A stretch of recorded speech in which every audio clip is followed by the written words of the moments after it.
South ఇండియాలోనే అతి తక్కువ ధరలకే నాణ్యమైన రత్నాలని అందించే ఏకైక సంస్థ 6JVR.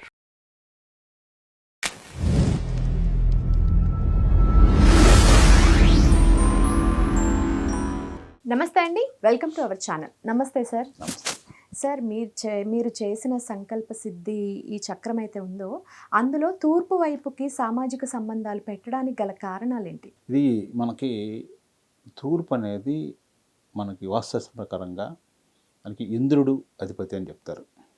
ఇంద్రుడు అంటే మనకి దేవతలకి అందరికి కూడా ఒక రాజు లాంటి వాడు, అధిపతి.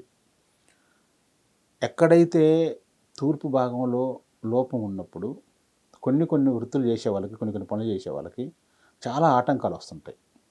డెవలప్ కావట్లేదు. ఏంటి డెవలప్ కావట్లేదు అంటే వాళ్ళు పిఆర్ మెయింటైన్ చేయట్లేదు సరిగ్గా, పబ్లిక్ రిలేషన్. అంటే ఇవన్నీ ఏదో చెప్తున్నా అంటే ఉదాహరణలతోటి, నా అనుభవంతో నేను దానికి సబ్జెక్టు ఇచ్చింది. శాస్త్ర ప్రకారంగా మనకు పూర్వీకులందరూ కూడా ఈస్ట్ అంటే ఇంద్రుడు అధిపతి అని చెప్తారు, ఉత్తరం అంటే కుబేరుడు అధిపతి అని చెప్తారు. దాన్ని బేస్ చేసుకొని చెప్పాను మీకు ఎంత ఫస్ట్.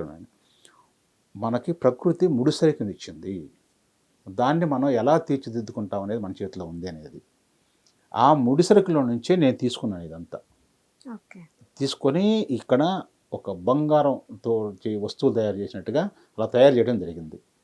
ఇప్పుడు సామాజిక సంబంధాలు సంబంధించి ఎందుకు పెట్టానంటే, ఒక మార్కెటింగ్ చేసే వ్యక్తి ఉన్నాడు, ఒక రియల్ ఎస్టేట్ కావచ్చు, ఒక ఇన్సూరెన్స్ సంబంధించిన వ్యక్తి కావచ్చు, లేదా ఒక సేల్స్ మ్యాన్, మనకి ఇండ్లు తిరిగి అమ్ముతూ ఉంటుంటారు సేల్స్ మ్యాన్. కానీ వీళ్ళకి ఏం కావాలి? వీళ్ళకి మంచిగా మాట్లాడడం అంటే కమ్యూనికేషన్ కావాలి, ఒకరితో పలకరించడం కావాలి, వాళ్ళకి అర్థమయ్యేలాగా నచ్చేటట్టుగా బిహేవ్ చేయడం, వాళ్ళకి అటాచ్ అవ్వాలి బాగా, ఒక ఆత్మబంధువులాగా అనిపించాలి. ఆ కాసేపు అయినా సరే.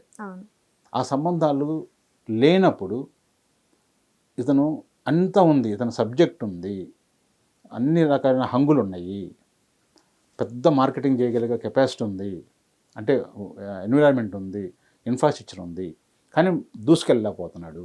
కారణం ఏంటి? ఏ లోపం వల్ల ఇలా జరుగుతుంది? లేదా ఒక్కొక్క మనిషికి ఏమీ లేదు, ఓన్లీ ఒక వస్తువుని తీసుకొని, ఒక 10 రూపాయల వస్తువుని తీసుకొని ఒక 100 రూపాయలు అమ్మగలుగుతున్నాడు. ఎలా అమ్మగలుగుతున్నాడు? ఏ రకంగా పైకి వచ్చాడు? దీనికి ఎలా చేస్తానంటే నేను తీసుకున్న ఫస్ట్ నుంచి కూడా మనం సమాజంలో చూస్తుంటే చాలామంది కోటీశ్వరులు, పెద్ద బిజినెస్ మ్యాన్లు అందరూ కూడా చిన్న స్థాయి నుంచి పైకి వచ్చిన వాళ్ళందరూ.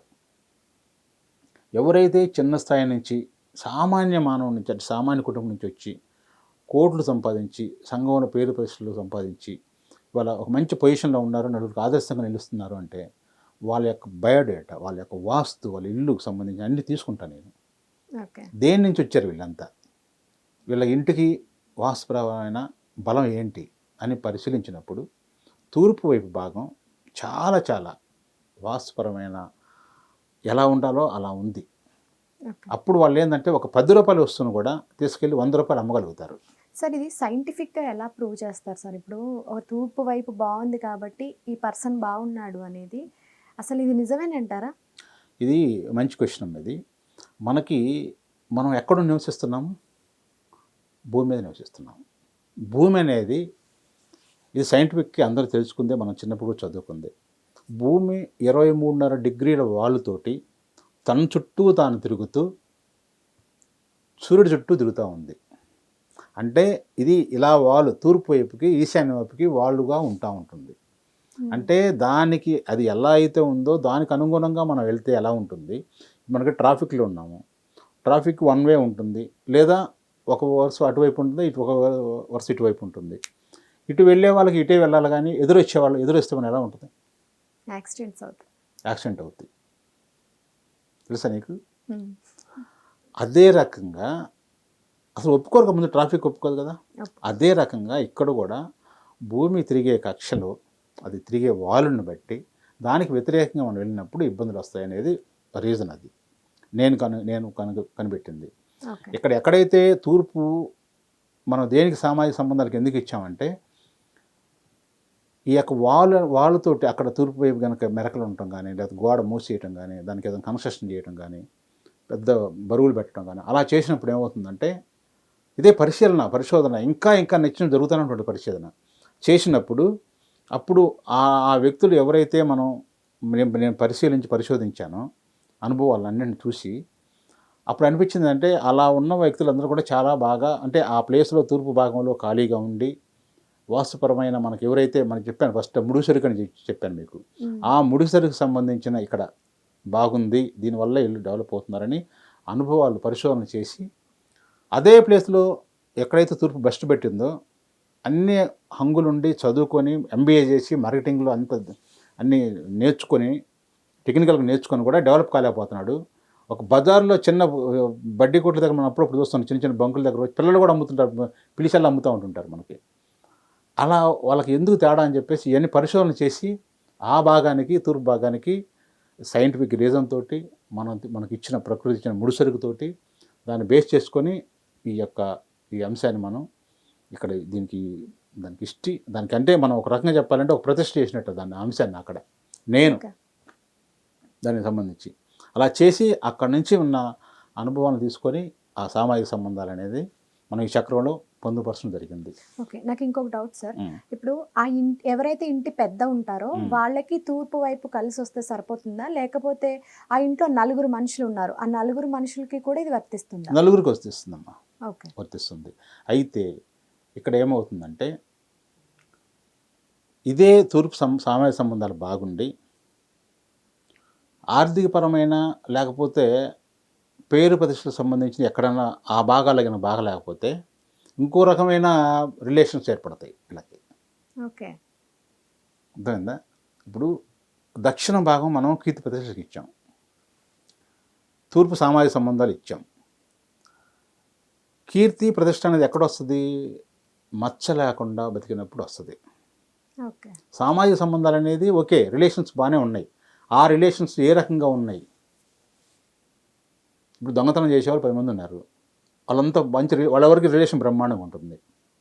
డ్రగ్స్కి అలవాటు పడ్డ వాళ్ళ వరకు వాళ్ళ అంశాలు బాగుంటుంది. ఆ సమాజానికి సంబంధించిన వరకే బాగా రిలేషన్స్ డెవలప్ చేశారు. లేదా ఇంకో రకమైన డీవియేషన్ తోటి మగవాళ్ళు కానీ ఆడవాళ్ళు కానీ కొన్ని రిలేషన్స్ మెయింటైన్ చేస్తుంటారు. కానీ దీనికి మళ్ళీ ఇక్కడ దక్షిణ భాగం సపోర్ట్ చేయాలి. ఒక్కదానికి ఒకటి మనం ఏదైతే పెట్టామో చక్రంలో ప్రతి ఒక్కటి ఒకదానికి ఒకటి లింక్ ఉంటుంది. ఓకే, ఇవన్నీ సపోర్ట్ చేయాలి.